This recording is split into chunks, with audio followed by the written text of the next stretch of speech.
Since Donald Trump was elected as president, the left has been doing whatever they can to remove him from office. These spiteful liberals cannot accept the fact that Trump is in fact the president and beat Hillary Clinton, so instead, they will continue to fan the flames of division. The first tactic the left focused on was the bogus Russian collusion story, and as time passed the entire narrative began to blow up in their faces. Every time the left thought they had a piece of so-called evidence to tie Trump to the Russians, it turned out to be a Clinton operative, which has only frustrated the Democrats to no end. Now, these hateful individuals are focusing on a new tactic to remove President Trump from office, and if we are not careful, they may get their wish. Over the past few weeks, we have witnessed an influx of sexual assault allegations coming out against politicians on either side of the aisle. Roy Moore, the Republican candidate for Alabama Senate, was hit with sexual assault allegations stemming from 40 years ago.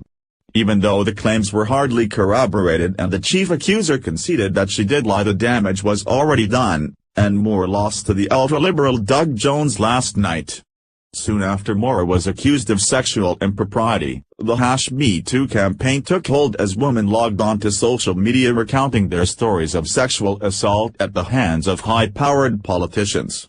Then allegations against Democrat Senator Al Franken and Congressman John Conyers emerged, and the two resigned from office.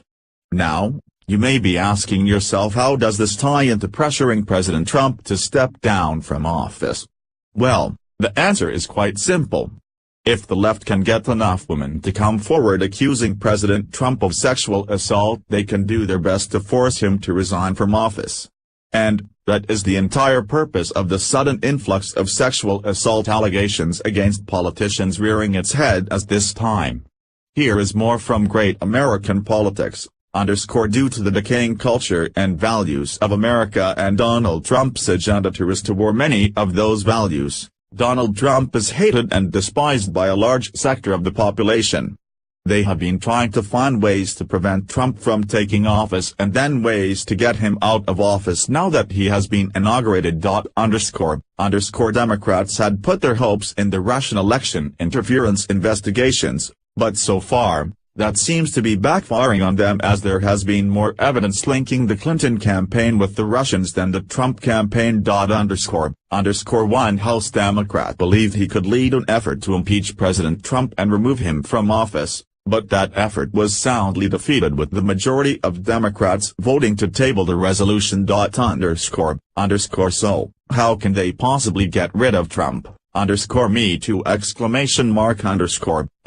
Several women tried to prevent Trump from winning the election by making sexual allegations against him, but Trump denied the allegations and believed they were handled since no hard evidence was ever presented. Now that the Me Too craze is causing several members of Congress to resign suddenly, over a dozen women have banded together to make sexual allegations against Trump, and immediately, some Democrats in Congress began calling for Trump to resign. Trump has responded by saying that the allegations are not true, they're fake news, and he denies all of the allegations. So, who will Congress believe, Trump or his accusers? If Trump is guilty, then Democrats need to be reminded how they vehemently defended Bill Clinton and refused to vote him out of office during his impeachment hearing. I'm not condoning the behavior, but right now, Trump is the best thing that could happen to America, and we need him in the Oval Office. Now, no one is saying that politicians that are found guilty of sexual assault should remain in office, but just an allegation should not ruin a man's career.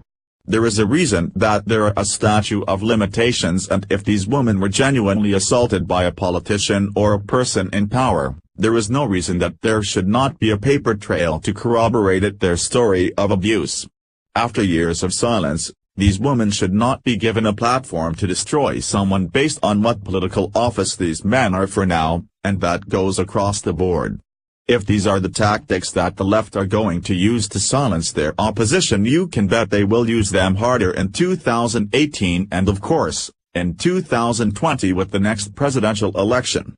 Make no mistake, folks, this is a war we are in, and it is now the time to fight back against these tactics, or we can say goodbye to the United States. Great American Politics. Follow us on Facebook at Freedom Daily.